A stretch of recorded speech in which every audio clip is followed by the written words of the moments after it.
ত্রয়োদশ জাতীয় সংসদ নির্বাচনকে সামনে রেখে চাঁদপুর জেলার 5টি সংসদীয় আসনে মোট 46 জন প্রার্থী মনোনয়নপত্র জমা দিয়েছেন। এই 5টি আসনে মনোনয়নপত্র সংগ্রহ করেছিলেন 70 জনেরও বেশি সম্ভাব্য প্রার্থী।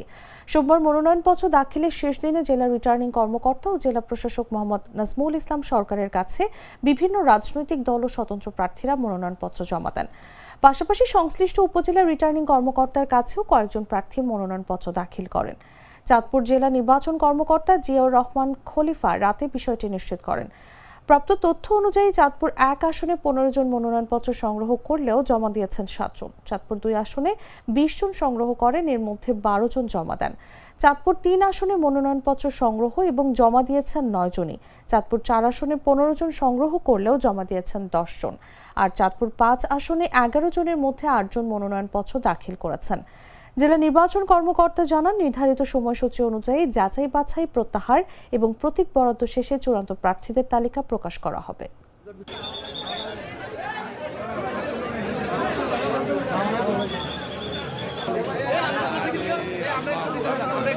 আমি যা করেছিলাম, চাঁদপুরে ঝাটকা নিধন, চাঁদপুরে ঘাট পরিবর্তন, চাঁদপুরে শিক্ষা ব্যবস্থার উন্নয়ন, সব তো আমি করেছিলাম আল্লাহর রহমতে দেশনেত্রী বেগম খালেদা জিয়া এবং সেই সময়ে আমাদের তারুণ্যের অগ্রজ সেই জনাব তারেক রহমানের সাথে আলোচনা করে আগামী দিনে আমি বাংলাদেশের শিক্ষা ব্যবস্থা, যেটা হচ্ছে বেগম খালেদা জিয়ার প্রিয়, শহীদ রাষ্ট্রপতি জিয়া রহমানের প্রিয় এবং আমাদের প্রিয় নেতা তারেক রহমানের প্রিয়, এই শিক্ষাকে সবচেয়ে বেশি গুরুত্ব দেওয়া হবে।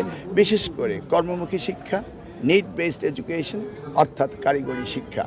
এই শিক্ষাকে জাতিকে কর্মক্ষম জাতি বানাতে হবে এবং বিশ্বের মানচিত্রে একটি উজ্জ্বল জাতি হিসাবে আমাদেরকে তৈরি করতে হবে। সেই আশা নিয়ে আমরা আগামী দিনে রাজনীতি করছি এবং প্রতিযোগিতায় নেমেছি।